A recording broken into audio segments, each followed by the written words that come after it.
তুমি নিজেও ইমাজিন করতে পারবে না তুমি কতটা পাওয়ারফুল হয়ে উঠবে যদি এই 3টে জিনিস লাইফে ফলো করতে পারো। আর স্পেশালি দ্বিতীয়টা ভুল করেও মিস করো না, কারণ এটা সবচেয়ে পাওয়ারফুল। 1.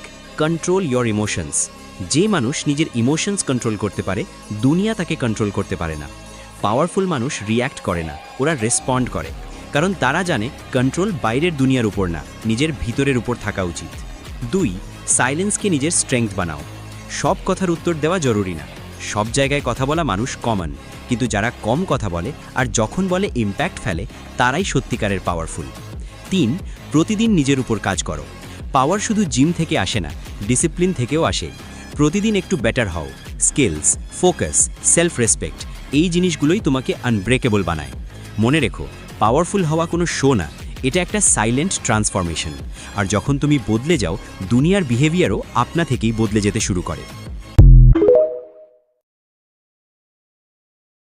তুমি নিজেও ইমাজিন করতে পারবে না তুমি কতটা পাওয়ারফুল হয়ে উঠবে যদি এই 3টে জিনিস লাইফে ফলো করতে পারো।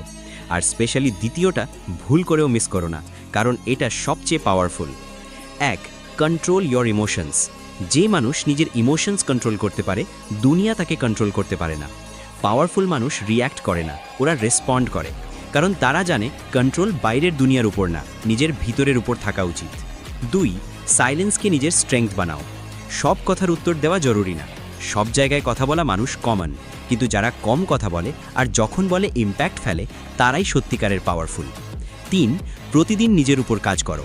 পাওয়ার শুধু জিম থেকে আসে না, ডিসিপ্লিন থেকেও আসে। প্রতিদিন একটু বেটার হও। স্কিলস, ফোকাস, সেলফ রেসপেক্ট, এই জিনিসগুলোই তোমাকে আনব্রেকেবল বানায়। মনে রেখো, পাওয়ারফুল হওয়া কোনো শো না, এটা একটা সাইলেন্ট ট্রান্সফরমেশন। আর যখন তুমি বদলে যাও, দুনিয়ার বিহেভিয়ারও আপনা থেকেই বদলে যেতে শুরু করে।